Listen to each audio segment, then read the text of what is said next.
Singapore में मरीना बे sand की construction के दौरान इंजीनियर्स को एक ऐसा चैलेंज फेस करना पड़ा जो उनके वहम व गुमान में भी नहीं था। बिल्डिंग के डिजाइन के हिसाब से इन 3 टावर्स के ऊपर एक स्काई पार्क भी बनना था, जिसका साइज यूएस नेवी के निमिट्स क्लास एयरक्राफ्ट कैरियर से भी बड़ा होना था। एंड उस वक्त जब 3 टावर्स के ऊपर स्काई पार्क बनने का वक्त आया तो इंजीनियर्स ने बिल्डिंग के डिजाइन में एक मेजर फॉल्ट पकड़ लिया। फॉल्ट ये था कि तूफान की सूरत में तीनों टावर्स के टॉप वाले हिस्से 200 मिलीमीटर तक झूल सकते हैं, और इस कंडीशन पर लाखों टन वजनी स्काई पार्क बनाया तो इसमें मौजूद 15 लाख लीटर पानी से भरे स्विमिंग पूल में किसी भी वक्त क्रैक पड़ सकते हैं, और इसके नतीजे में जो तबाही होगी उसको इमेजिन करना भी काफी मुश्किल है। एक तरफ इस प्रोजेक्ट पर सालों की मेहनत और लाखों डॉलर्स लग चुके थे, तो दूसरी तरफ स्काई पार्क के आइडिया को स्किप करना भी पूरे प्रोजेक्ट की खूबसूरती को दांव पे लगाने जैसा था। कुछ तो ऐसा करना था कि तूफान में बेशक तीनों टावर स्विंग करें, लेकिन उसके ऊपर बने स्काई पार्क और स्विमिंग पूल को बाल बराबर भी नुकसान ना पहुंचे। मरीना बे सैंड की कंस्ट्रक्शन के दौरान ये खड़ा होने वाला ऐसा मसला था जो पूरी कंस्ट्रक्शन और आर्किटेक्चर टीम को महंगा पड़ रहा था। फिर हुआ एक चमत्कार। दोस्तों, सिंगापुर एक ऐसी कंट्री है जिसमें सिर्फ एक ही सिटी है और वो है सिंगापुर। क्योंकि ये पूरी कंट्री ही इतनी छोटी है कि इसका एरिया इंडिया के शहर मुंबई से थोड़ा बड़ा, जबकि पाकिस्तानी कैपिटल इस्लामाबाद से भी छोटा है। सिंगापुर मरीना बे सैंड दुनिया के कई कॉम्प्लिकेटेड कंस्ट्रक्शन प्रोजेक्ट में से एक है। इसकी वजह से इसको इंजीनियरिंग का मास्टरपीस भी कहा जाता है। इंजीनियर्स को सिर्फ एक नहीं बल्कि पूरी 3 बिल्डिंग खड़ी करनी थी, ऐसी बिल्डिंग जिसका एक हिस्सा झुका हुआ होगा और वो भी दूसरे हिस्से के सपोर्ट में। $8 बिलियन या फिर 60,000 करोड़ रुपए की लागत से बनाए जाने वाले इस प्रोजेक्ट में 680 फीट ऊंची 3 बिल्डिंग के साथ साथ एयरक्राफ्ट कैरियर से भी बड़ा स्काई पार्क, 200 फीट ऊंचा आर्ट म्यूजियम और एक फ्लोटिंग एंटरटेनमेंट पवेलियन भी बनाना था, और वो भी पानी के ऊपर। जितने कीमत में मरीना बे सैंड बनाया गया था उसमें 5 बुर्ज खलीफा जैसी बिल्डिंग भी तैयार हो सकती थी। और अगर मेहनत की बात की जाए तो इस हैरत अंगेज शाहकार को बनाने के लिए 16,500 वर्कर्स एक साथ काम किया करते थे।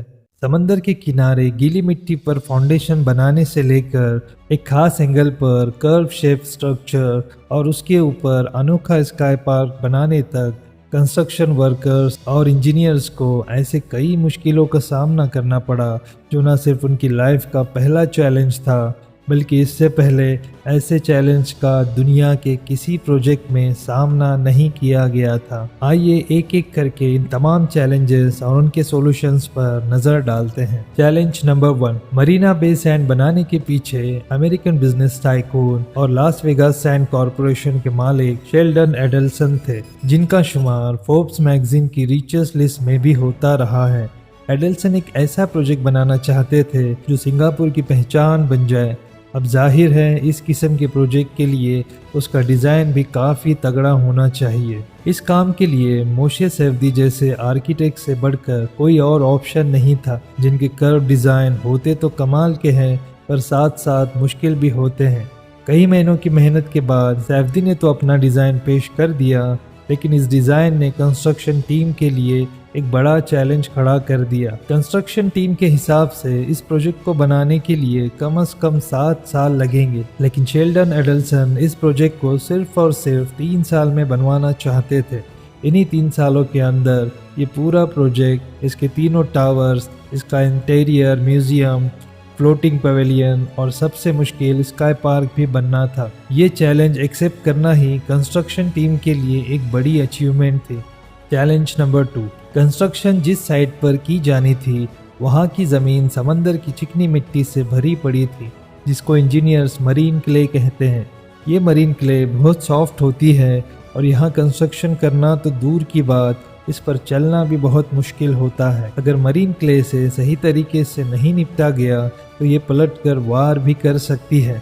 जैसा सिंगापुर के निकोल हाईवे में देखा गया था। मरीन क्ले की खास बात ये होती है कि अगर इसको एक्सकेवेटर की मदद से खोद कर निकाला जाता है तो आसपास की क्ले फौरन उस गड्ढे को भर देती है। लिहाजा 200 मीटर ऊंचे 3 स्ट्रक्चर की फाउंडेशन बनाने के लिए जरूरी था कि कोई ऐसा ठोस सॉल्यूशन निकाला जाए कि जब फाउंडेशन के लिए खुदाई की जाएगी तब आसपास की क्ले एक्सकेवेशन साइट पर नहीं जाएगी। इसके लिए इंजीनियर्स ने 1.5 मीटर मोटी कंक्रीट वॉल बनाने का फैसला किया, जिसको डायफ्राम वॉल भी कहा जाता है। 4000 मीटर की डायफ्राम वॉल को जमीन के अंदर 50 मीटर की गहराई तक बनाया गया और फिर एक्सकेवेटर की मदद से मरीन क्ले को इसके अंदर से निकाल लिया गया। मरीन क्ले को रास्ते से हटाने के लिए ही इंजीनियर्स को पूरा 1 साल लग गया। यानी अब प्रोजेक्ट को कंप्लीट करने के लिए उनके पास सिर्फ 2 साल का वक्त बचा था। Challenge number 3। मरीन क्ले से छुटकारा पाने के बाद इंजीनियर के पास पूरे मरीना बे सैंड को कंप्लीट करने के लिए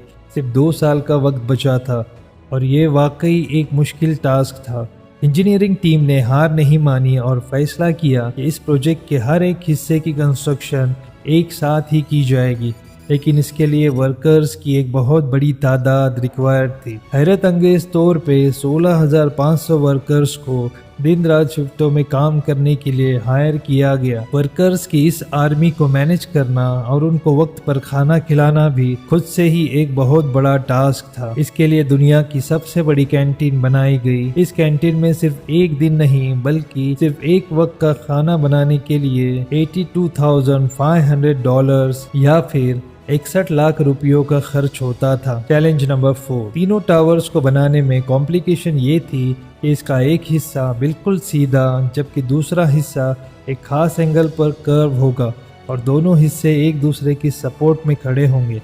ये डिज़ाइन की हद तक तो काफ़ी आसान था, लेकिन इसको प्रैक्टिकली बनाना एक ऐसा चैलेंज था जिसको आज से पहले किसी ने भी नहीं किया था। अगर इसको प्रॉपर प्लानिंग और कैलकुलेशन के साथ कंस्ट्रक्ट नहीं किया गया तो कर्व वाले हिस्से के वजन से सीधा वाला हिस्सा टूट भी सकता है, जैसा कि इस डोमिनो इफेक्ट में आप देख सकते हैं। इस डिज़ाइन को प्रैक्टिकल शक्ल देने के लिए इंजीनियर्स ने एक बड़ा ज़बरदस्त तरीका ढूंढ लिया। कंक्रीट ब्लॉक की मदद से हर 4 दिनों में एक फ्लोर खड़ा होता गया। कर्व हिस्से के अंदर सपोर्ट के लिए स्टील वायर डाली गई। जैसे जैसे बिल्डिंग की हाइट बढ़ती गई इन दोनों हिस्सों को स्टील फ्रेम की टेम्परेरी सपोर्ट भी दी गई। 23rd फ्लोर पे जहां कर्व हिस्सा दूसरे हिस्से से आकर मिला वहां भारी भरकम स्टील ट्रस की मदद से दोनों हिस्सों को आपस में जोड़ दिया गया और फिर सपोर्ट के लिए लगाए गए ये स्टील फ्रेम हटा दिए गए। नंबर 5। पूरे 1.5 साल गुजर चुके थे। मरीना बे सैंड की तीनों बिल्डिंग्स, आर्ट म्यूजियम और फ्लोटिंग क्रिस्टल पवेलियन की कंस्ट्रक्शन कंप्लीट हो चुकी थी और उनकी फिनिशिंग का काम हो रहा था, लेकिन एक हिस्सा अभी भी बनना बाकी था और वो था 1115 फीट लंबा स्काई पार्क, जिसको 200 मीटर ऊपर तीनों टावर के टॉप पर बनाना था और इस काम के लिए इंजीनियर्स के पास सिर्फ 6 महीने बचे थे। दुनिया भर में लग्जरी होटल्स और रिजॉर्ट में बाकी तमाम फैसिलिटीज होने के साथ साथ काफ़ी ओपन स्पेस भी होते हैं जिसमें कम से कम गार्डन्स और पूल बनाए जाते हैं, लेकिन मरीना बे सैंड क्योंकि एक काफ़ी तंग जगह पर बनाया जा रहा था, इसी वजह से यहाँ कोई ओपन स्पेस नहीं था। यही वजह थी कि डिज़ाइन बनाते वक्त फैसला लिया गया था कि इन तीनों टावर्स के ऊपर एक बहुत बड़ा स्काई पार्क भी बनाया जाएगा, जिसमें 150 मीटर लंबा infinity pool, gardens, open air restaurants, yoga centre और सिंगापुर के 360 व्यूज देखने के लिए एक शानदार ऑब्जर्वेशन डेक बनाई जाएगी।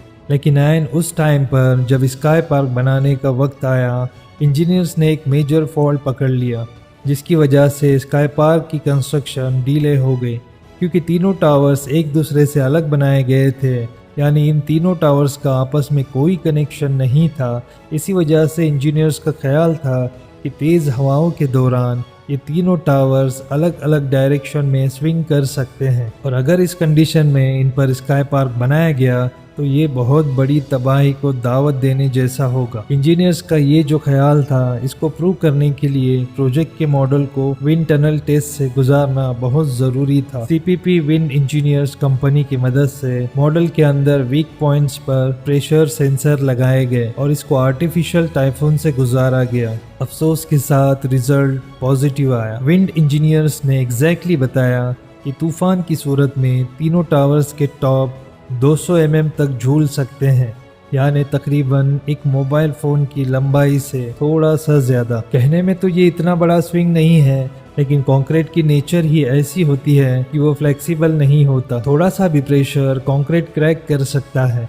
अगर इस कंडीशन में स्काई पार्क बनाया गया तो तूफान के दौरान इसमें बने 150 मीटर लंबे इन्फिनिटी पूल में क्रैक भी पड़ सकते हैं और स्काई पार्क का एक बड़ा हिस्सा टूटकर गिर भी सकता है। ये खबर मिलते ही पूरी कंस्ट्रक्शन टीम और आर्किटेक्चर की टीम को एक गहरा सदमा लग गया। एक तरफ 16,500 वर्कर्स की 1.5 साल की मेहनत लग चुकी थी, तो दूसरी तरफ करोड़ों डॉलर्स बहाए जा चुके थे। पिछले 1.5 सालों में वर्कर्स, स्टाफ और इंजीनियर्स की इन टावर के साथ एक इमोशनल अटैचमेंट हो चुकी थी। लिहाजा बिल्डिंग को तोड़कर दोबारा बनाना किसी भी सूरत पॉसिबल नहीं था। इंजीनियर्स को हर हाल में ऐसा सॉल्यूशन तलाश करना था जिससे टावर्स अगर स्विंग भी हो तो इससे स्काई पार्क को कोई खतरा ना हो। कई महीनों की मेहनत के बाद आखिर एक सॉल्यूशन प्लान किया गया। ब्रिज इंजीनियरिंग टेक्नोलॉजी को इस्तेमाल करके मूवमेंट जॉइंट इंट्रोड्यूस करने का फैसला किया गया, जिसमें पूरा स्काई पार्क तीनों टावर्स के टॉप पर स्टील ब्रिज के ऊपर बनाया जाएगा। इस स्टील ब्रिज में खास किस्म के मूवमेंट जॉइंट रखे जाएंगे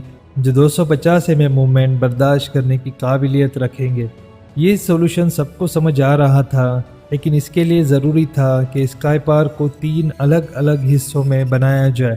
यानी अब 150 मीटर लंबा इन्फिनिटी पुल बनाना अब पॉसिबल नहीं था। इंजीनियर्स ने फैसला किया कि इन्फिनिटी पुल को 50-50 मीटर के 3 पूल्स में डिवाइड किया जाएगा और इनके दरमियान मूवमेंट के लिए कुछ स्पेस रख दी जाएगी। चैलेंज नंबर 6, स्काई पार्क की स्टील कंस्ट्रक्शन में टोटल 1400 टन वजनी स्टील इस्तेमाल होना था, यानी दुनिया के सबसे कार्गो प्लेन एंटोनो 225 मीरिया जैसे 2 जहाज़ों जितना वजन। इतना ज़्यादा वजन 200 मीटर की ऊंचाई पर पहुंचाना इम्पॉसिबल था। लिहाजा स्काई पार्क की कंस्ट्रक्शन को 14 सेगमेंट में डिवाइड करके ऊपर जाकर उनको असेंबल करने का फैसला किया गया। 14 स्टील के बड़े बड़े स्ट्रक्चर्स को टावर के टॉप पर लेकर जाने के लिए स्विस फ्रेंच कंपनी VSL की मदद से दुनिया की सबसे बड़ी लिफ्ट लगाई गई, जो 16 घंटों में सिर्फ एक हिस्से को ऊपर तक पहुंचा सकेगी। लिफ्टिंग का प्रोसेस अभी स्टार्ट ही किया था कि समंदरी तूफान का खतरा मंडलाने लगा। तूफान की सूरत में लिफ्ट से लटका 100 टन का ये स्टील स्ट्रक्चर स्विंग करके टावर को भी नुकसान पहुंचा सकता है और बदकिस्मती से गिर भी सकता है। सुबह को स्टार्ट होने वाला लिफ्टिंग प्रोसेस पहले कई घंटों तक तूफान की वजह से बीच में रुका रहा और आखिरकार आधी रात में पहला हिस्सा टॉप तक पहुंचने में कामयाब हो गया। इसी तरीके से एक एक करके पूरे 1400 टन का स्टील स्ट्रक्चर लिफ्ट किया गया और उसको असेंबल करके स्काई पार्क कंप्लीट कर लिया गया। जहां मरीना बे सैंड की कंस्ट्रक्शन 2009 में कंप्लीट होनी थी, स्काई पार्क की वजह से 1 साल देरी के बाद 2010 में कंप्लीट हुई।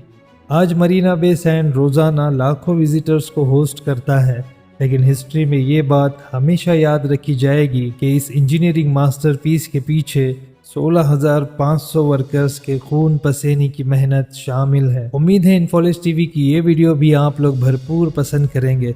वीडियो को ज़्यादा से ज़्यादा लोगों तक शेयर करें और चैनल को सब्सक्राइब करना ना भूलें। मिलते हैं ऐसे ही नेक्स्ट वीडियो में। वीडियो में अंत तक बने रहने के लिए आप सभी का बेहद शुक्रिया।